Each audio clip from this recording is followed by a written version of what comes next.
Yeah, everyone's good. All right. So, welcome back to Propels Talk, episode 81, presented to you by Boot Crew Media and Company Burger, located at 4600 Ferret Street. Pelicans fall 118-108 to the Houston Rockets, and joined by Ross Thibodeau, Justin Napoli here. Ross, just initial thoughts. I didn't think we played very well tonight. Obviously, gave up just way too many. 118 points to a, I was going to call them mediocre, but that's probably even being pretty nice. I thought defensively we didn't play real well. Kind of a sloppy performance. Not really impressive. I guess it's the end of a little road trip there, but disappointing. Yeah, it was disappointing. What let's just get right into it. I thought the referees were really bad tonight. Now does that mean giving up 118 points? I'm not blaming the refs for all the problems tonight, but I thought the way JV and BI were officiated were way differently than Eric Gordon and Christian Wood. But let's get to it. Ross, we've talked about this, but the Garrett Temple minutes have to stop. What are we missing here? I mean, I'd rather just see Trey Murphy do this. Yeah, it's really if he was just starting the game and playing 12 minutes or whatever, I really wouldn't care that much. Right. It's when you're at the end of the game there and you're trying to claw back into it, you cut it to 8, you cut it to 7, and he's just not giving. I mean, he's just really not giving you much. And I would like to use those minutes as learning opportunities for one of the young guys. I don't know. I'd rather see Trey Murphy out there just make the same exact mistakes that Garrett Temple's making. It was the same exact thing we talked about last year with Kyra Lewis and Stan Van Gundy. These are valuable minutes. Yeah, just like I said, I mean, he's not really giving you a lot. Definitely not on the stat sheet, but it's frustrating. It's really frustrating. I don't know what I'm missing. I mean, we talked about it last week. There's not a lot of options, but I think there are some other lineups we could have used, especially tonight, because I thought one of the things the Rockets did that sort of exploited us was they went small, and so they made Valanciunas try to cover Tate a lot. That didn't work real well. So this really would have been a night to try some things. And Valanciunas, to his credit, got it going in the second half. Played pretty bad in the first, got it going in the second half better, but this could have been a night where maybe you could have tinkered with some lineups, because I felt like that was one of the reasons we really couldn't get any stops. Yeah, and we just could never get to that. I felt we couldn't get over that hump of 8 or 9 points. Every time we cut down to 8 or 9, they go on a little run. But yeah, I just want to see Trey. I just want to see Trey get some more run. It's more beneficial for him. Like, Garrett Temple's just not that good anymore. I think Antonio Daniels came on the Spaces on Friday night on Twitter, and he had some really great things to say about Garrett Temple. And that's great and all, and veteran leadership and things like that. But does he need to be getting 22, 23 minutes a night when my number 17 overall draft pick, who took Summer League by storm and all this different kind of stuff? You got to give. I can't back anymore. Trey Murphy has to play. Yeah, I mean, 32 minutes tonight for Temple is pretty much inexcusable in my opinion. 32 minutes? 32? He played 32 minutes tonight. Like I said, for me,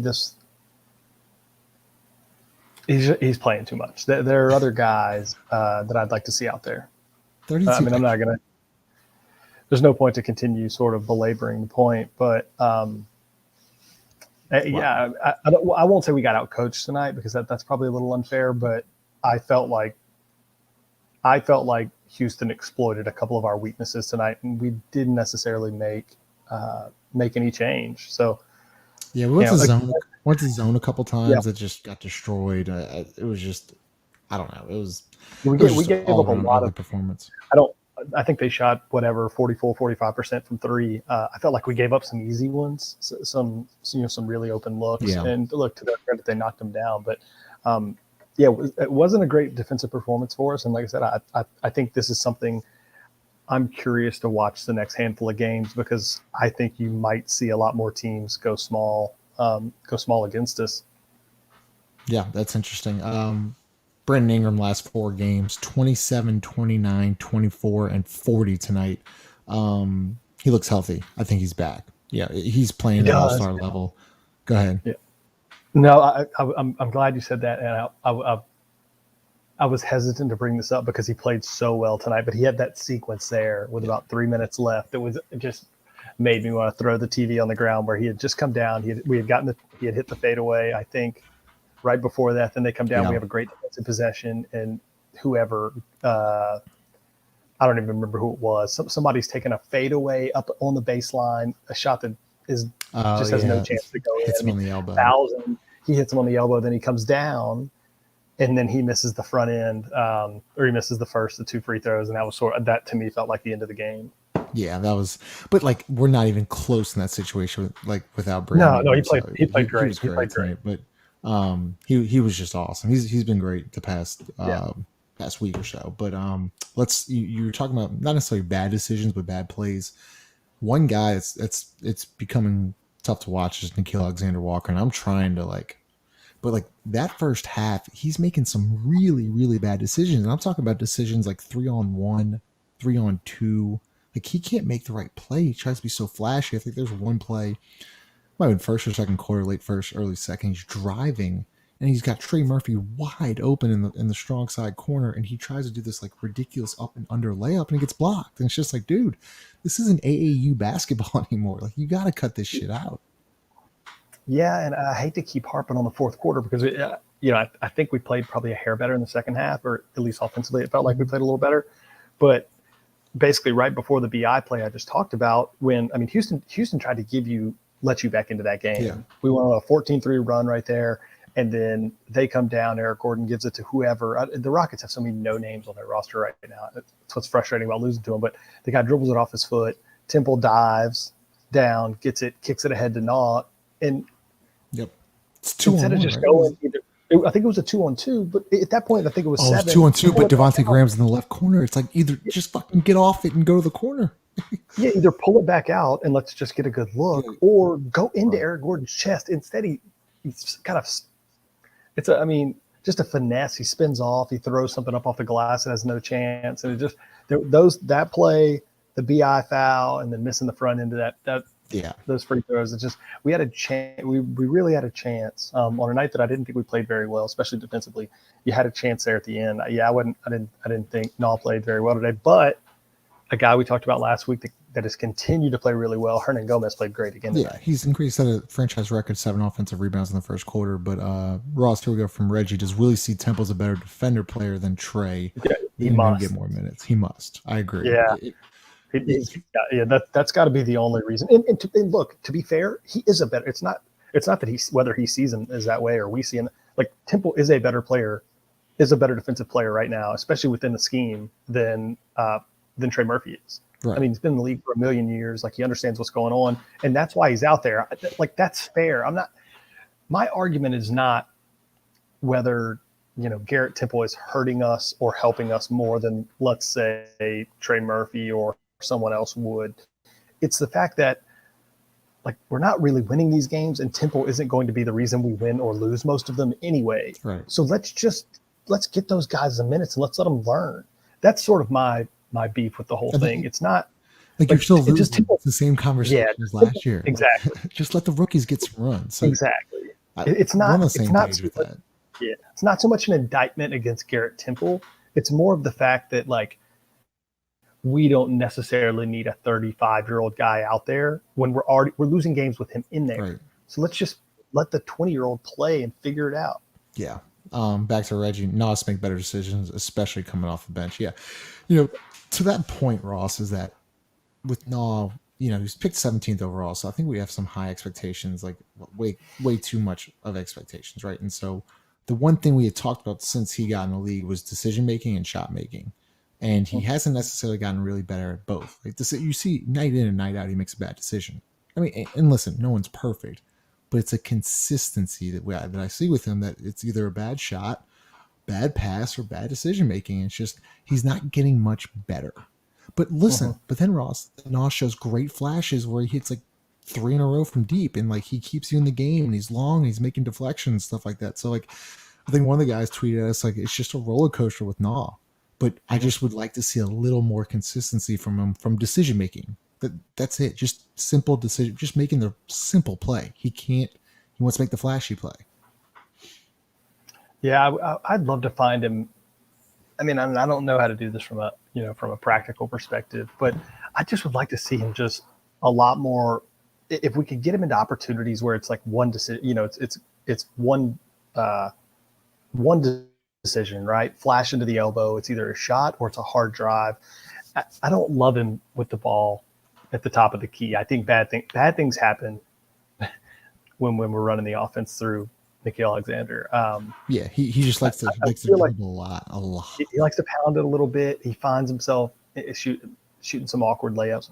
I'd really like us to be able to get him like coming off curls, coming off screens, it sort of already into the action, Yeah. right? As opposed to letting him start the Yeah, I completely agree. I wanted to touch on this. I thought this was interesting, but Willie went with Sato and Temple late there in the fourth. Once again, I'm not understanding it. Like Kyra played pretty damn well in that second half. He had some beautiful plays, like especially driving the ball. Trey Murphy is a 40% 3-point shooter. Hey, I'm not grasping it. I don't. Did you freeze there, Ross? Go ahead. You kind of froze. Ross, you got me? I'm not either. And that was, yeah. And the things, yeah, I can hear you. And that was kind of one of the things I was leading with earlier, that I felt like the way Houston played us today could have probably seen some more Kyra Lewis minutes, and I thought he played okay. I mean, it just didn't happen. And it goes back to the question we got earlier. It's got to be a trust thing with Willie defensively right now. And I hope we don't. I hope he doesn't just dig that rabbit hole, because I think you can. I think these young guys, it's more about confidence, and I'd like to see him give him a chance. For me, a perfect example was right earlier in the season. We talked about Kyra Lewis, like, why isn't he playing? Why isn't he playing? Then we come out. I guess that was a Clipper game. The Clipper game at home about a week and a half ago. We come out. He plays 18 to 20 minutes. You could just see his confidence growing. He goes out there, he makes a shot, and you see things start happening. And I just feel like the more you put those guys out there, look, they're not the best defensive players on earth, but no 20-year-old in the NBA is good defensively, except with the exception of Herb Jones. The rest of them all suck. Yeah, right. But the rest of them all suck defensively. It's about getting in there and learning on the fly. I mean, this is frustrating, but like, we're going to lose a lot of these games anyway. Right. Mid-season, there's not a lot of practice time. Like, I completely agree. That's what I'm saying. You're losing with Temple and Sato. Like, you might as well just lose with Murphy and Kyra. Like, that's what I can't get with. And maybe it is a trust thing. And I'm sure it is. And I would imagine this is the hole a young head coach falls into a lot of times, right? You want to hang your hat on defense, and I get that. If guys don't know where to be, they don't understand the reads on defense. I mean, it gets hard to play them, but the alternative is sort of what we're doing right now. You're running out a couple guys that, Sato's not going to be on the roster next year. You're going to need Trey Murphy. You're going to need Kyra Lewis. You're going to need Nikhil Alexander-Walker to a certain degree. You're going to need Jackson Hayes even possibly at some point. If you don't need him as part of your core moving forward, you're sure as hell going to need him to rehabilitate some value so that maybe you can move him down the line. I'm all for those guys getting more minutes, but I do understand, why Willie's going with some guys that have been in the league for a while. That's fine, but we're not winning with them. Like, that's just a winnable game right there in Houston. But let's get to this. I think one thing, and we talked about this, not having a floor general since Rondo and Drew. Completely agree. I just, people say like, well, Zion's the point guard of this team, but he's not like a point guard that can like create off the dribble or like get you an offense. I mean, Zion's just a bull going, to the rim. So they haven't had a point guard in a while since Rondo. And you saw what Rondo did with AD. He was incredible. And that was that leadership kind of role he took for that team. But, Devontae does some good things, but he doesn't. Is he a traditional point guard? No, I don't think so. He's not that. And I mean, look, I can understand the frustration there. Those guys don't necessarily grow on trees, and we can either look for one in the trade market or try and draft one, but we got to go with what we got this year, unfortunately. Yeah, we talked about it with Ricky Rubio. I feel like would be like a perfect player for this team. Get Brandon in the right spots, get JV in the right spots, stuff like that. So yeah, a couple more points. I love the way Herb plays. I mean, he was in foul trouble all night tonight, but Ross. I mean, at 30, picked him 37th overall. Do you see how more advanced he is than these other guys like Kyra, like the one and dones, right? The Kyra. I know Trey wasn't a one and done, but he's 20 years old, something like that. Herb's a 4-year guy, went through the SEC, played a lot of meaningful basketball games, which I'm sure he learned. I feel like these 4-year guys are a little more valuable in the draft than the one and done guys. Now, I'm not saying like obviously the Zions of the world, the Anthony Edwards of the world, those guys, obviously. But you're starting to see more and more of these guys like the Draymond Greens, the Herb Jones, all these kind of different players taken late in the draft and being impactful players. I mean, is that becoming more of a trend now? Yeah, well, and it's the type of player, right? So Herb was an all-SEC defensive player here. I mean, has sort of the body to play defense in the NBA. He's long, he's super athletic. He can guard 1 to 4, and some nights he can guard a 5. Getting the right play, those are the type of guys that are generally going to be there late in the first round and the second round, are guys that they probably got some warts, especially offensively, but they know how to play defense. They've sort of seen everything that college has to offer. He was super successful in that spot. Herb Jones is a guy that knows his game. Like he's not trying to be someone else out there. He's literally knows exactly who he is, and that's why he's playing so many minutes. He knows who he is. He knows what he's doing, and look, to the extent that he can improve his offense at all, I mean, we talk about it on every podcast. He's a guy that could be here for a while. Yeah, I just love watching him. I mean, he had a couple slot cuts tonight. I mean, I think you see all the workout videos, right, of him shooting, working with Vincent. I think one came out again today from Antonio Daniels, something like that. But he works and wants to be here, and it looks like he's getting better and better every day. And it's interesting when Zion comes back, if he comes back. I think he'd start. I honestly think that Herb Jones would honestly crack the starting 5 with Zion in it. Yeah, I do too. Yeah, he's just a keeper. Final thoughts. We're like right now, like right at this point in the season. Disappointed? I mean, no, not really. I don't. Surprised. I thought expectations were probably. Yeah, I mean, you played the entire season without one of the best players in basketball. I think Valanciunas has shown that he's sort of malleable in the sense that offensively it feels like he's going to be like we've seen enough in these first 20 games or whatever it is that he's going to be a fit next to Zion once Zion gets here, right? BI is what he is. He's great. We love him. He's a good fit. Herb Jones has shown us something. It's just about getting Zion back and getting him healthy and seeing what happens. I mean, look, is it frustrating to lose games? Absolutely. But I mean, it's where we're at. You've got a rookie head coach. You got a bunch of young guys. You've had your best player out all season, and BI's missed 7 or 8 games. So disappointing to continue losing, but yeah, I still think I'm cautiously optimistic because I think once Zion finally comes back, I think the Ingram, Zion, Valanciunas pair should work really. We should score a shitload of points. I mean, we ain't gonna stop talking that. I want to stick on Zion for a little bit, just for like one question. I think Schmidt had a tweet today. Do you think he comes back by January 9th? And I'm interested to hear your thought on December 5th. It's another January 9th. Yeah, I think so. I think he'll play before that. I think I feel like I've said from the jump around Christmas, I really think that first week of January he's going to play. I think. I mean, I don't know. Depends on what this setback is. If he doesn't practice at all this week, then no. I mean, Ross, they've scaled back. I don't. Yeah, so maybe not. Maybe not. I guess that's true. He has to have 2 or 3 weeks of 5-on-5 to get back in shape, dude. Absolutely, but it's he hasn't even had one. Yeah, I don't. It's not something I'm like. This isn't like a die in the ditch thing for me. I like if I had to handicap it right now, I'd still say there's probably a 25% chance he doesn't play at all this year. I mean, that's crazy. Yeah, I don't. So I'm not willing to go to bat that he's going to be bat to the 9th. I think you're one setback away from them just saying fuck it.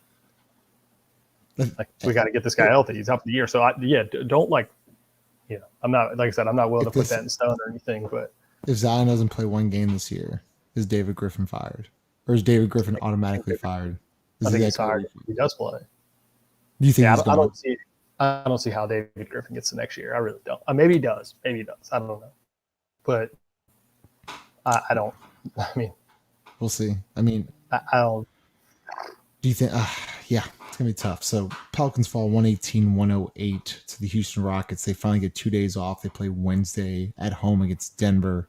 Um, you can always follow us on Twitter or Instagram at ProPels Talk. If you're watching on YouTube, please subscribe, like this video, share it. It helps our podcast out. We're gonna be doing these Sunday night. Try to get into a routine of Sunday night recaps of the week or of a game. So Ross Tivno, Justin Apley, once again, thanks Company Burger for sponsoring the show, located at 4600 Ferret Street. We will see y'all later.